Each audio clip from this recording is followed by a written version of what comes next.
We are officially at the final of Euro 2024, and I'm going to keep it fully honest with everybody, fully transparent. I'm just going to keep it real.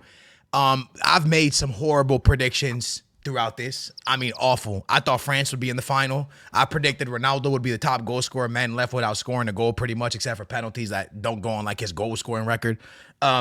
So I've been, if we made a video of all the things I predicted wrong, like we could make a 20-minute video of me just getting things wrong. So I do want to hold my L, and I can be real with you. I'm man enough to be able to tell you when I'm just completely wrong, right? I never expected Spain to be the team they are today. I never expected Yamal to cook up this tournament the way he is today. I never expected Nico Williams to come onto the scene the way he did today, bro. Like, I just never really thought that we would see the players that stepped up. For example, I was really expecting a lot from Cristiano Ronaldo. I was expecting a lot from, especially a lot from Mbappe. I was just expecting a ton from certain players that we didn't get much from. We didn't get much from Kevin De Bruyne. We didn't get much from Mbappe. We didn't get much from Dembele. We didn't get much from Cristiano Ronaldo. We didn't get nothing from João Felix.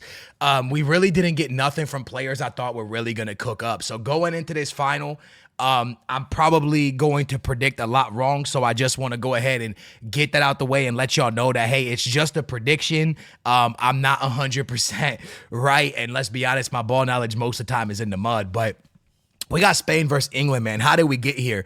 Well, first of all, I said that whoever came from this side would come from the hardest run in sports history. And I truly believe that still. More for France, because France would have had to get through Belgium, Portugal, Spain, and then England. Spain still had to knock out Georgia, who's a really good team. But getting through Germany, who were the hosts, and then getting through France, and also beating Georgia is really, really impressive. And it's the best run that any team in this competition's gone through. Like, knocking out Italy, Switzerland did that, but then England knocked them out.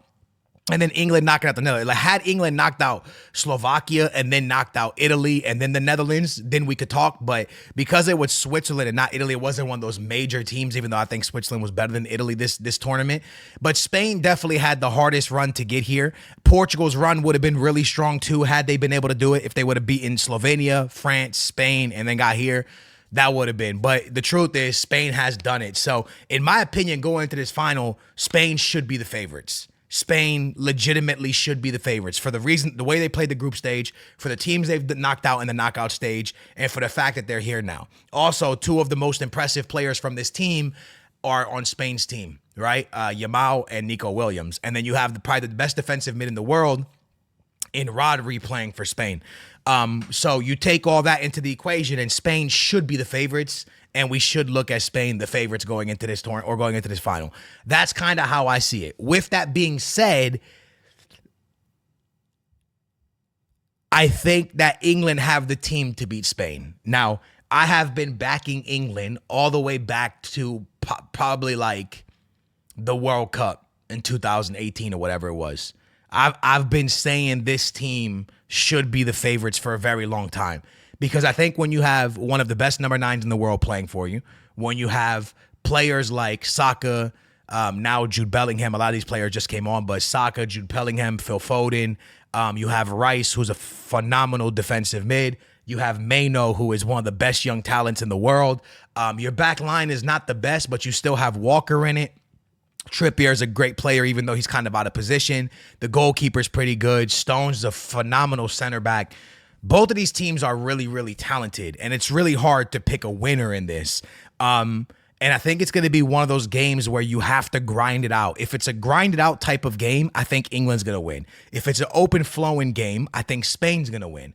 But then England showed us that they can play ball. So, for example, one thing I kind of want to put out there before I pick my winner is England for 45 minutes, right? England for 45 minutes against the Netherlands showed they could play very positive football if they want to.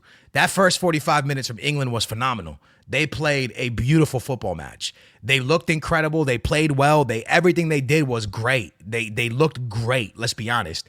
And then when they knew how to slow the game down. And that's the one thing about England is they showed you they can play a beautiful football or they could put you to sleep. And when a team can do that, it's important because, you know, we saw Real Madrid in the Champions League. When they had to play really nice football, they did that, and they did it well. And when they had to put you to sleep to see the game done, they did that as well. They know how to do that. It can be done from them. And I think a lot of you guys will agree with that. Not every game for England, for Real Madrid was this beautiful game in the Champions League, but they got the job done tactically. So I think the team here that that really, for me, plays the best football is Spain. But a team that can kind of do everything is England.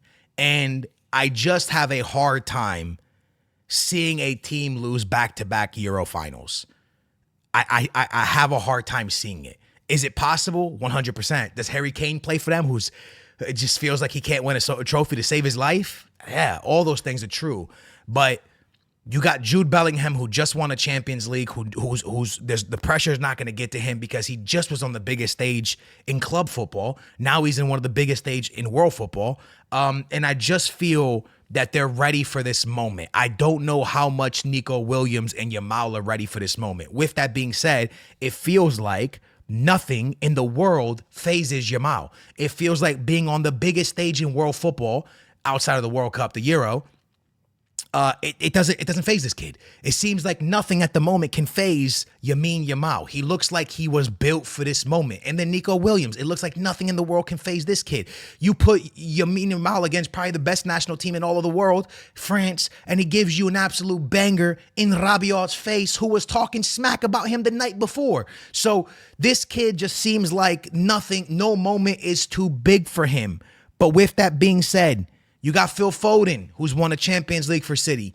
You got Jude Bellingham, who just won a Champions League for Madrid. You got Rodri, who's won a Champions League. Rodri's on the other side. You got Rodri, who's won a Champions League. You have a lot of players on English side that have been there, have been in these moments. And you also have a Harry Kane who wants this moment, needs this moment for his career. It's probably the biggest moment of his career. And he might not get another chance at another final because do we see them going to 3 Euros in a row finals? I don't know about that. Can they make a World Cup final? For sure. But I don't know if they can go to 3 in a row. So I feel like there is more riding on England than there is for Spain. I feel like Spain is just living this beautiful moment. And they're cooking. They have this phenomenal team that nobody expected, but they are phenomenal. And they are a team for the future. But I am going to pick England because I just don't see a team losing back-to-back Euro finals. That would be brutal. And like I said, I think if you need a big moment from Phil Foden, from Jude Bellingham, they've shown that their bench is amazing off the bench. They have players doing their thing. You got Palmer off the bench as well. I'm going to pick England. I've been back in England for many, many tournaments. I've been saying that they were going to do it.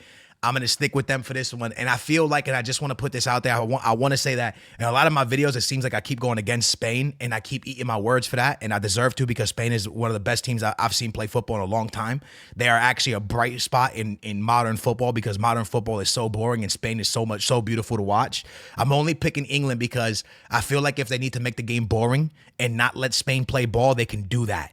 And win it in a boring way. So I'm going to pick England here. I hope, and I probably sound really stupid, I just think that, like I said, a lot of England's players have been in this moment. Jude Bellingham is going through one of the best phases of his career, young career, by the way. Man could win a Champions League and a Europa and a Euro in the same year, which would probably most likely maybe give him the Ballon d'Or because Vinny didn't do much in the Copa America. Jude Bellingham has a chance right now to win a Ballon d'Or, and he would be the first English player since Michael Owen, I believe. So this is just a big moment for Jude Bellingham, and I think he's going to step up to the plate and really help England win this thing. So I'm going to pick England. All my Spanish people out there, please do not think that I'm going against your country because your country has actually made the Euro very, very enjoyable. Spain, gracias por todo, porque football has been, in the Euro, most games have been very, very boring. But watching Lamine Yamal, watching Nico Williams, watching the dude from RB. I always forget his name. Danny Almo or whatever his name is.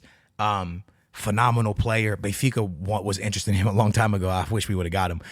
But they awesome, dude. They are absolutely awesome to watch. Watching the old man Carvajal play football at such a great level still is amazing. I just feel like football is very cruel. But to lose 2 Euros back to back, that would be super cruel. And I just don't know if it's going to happen. I think England was here. I think Saka remembers what happened a few years ago.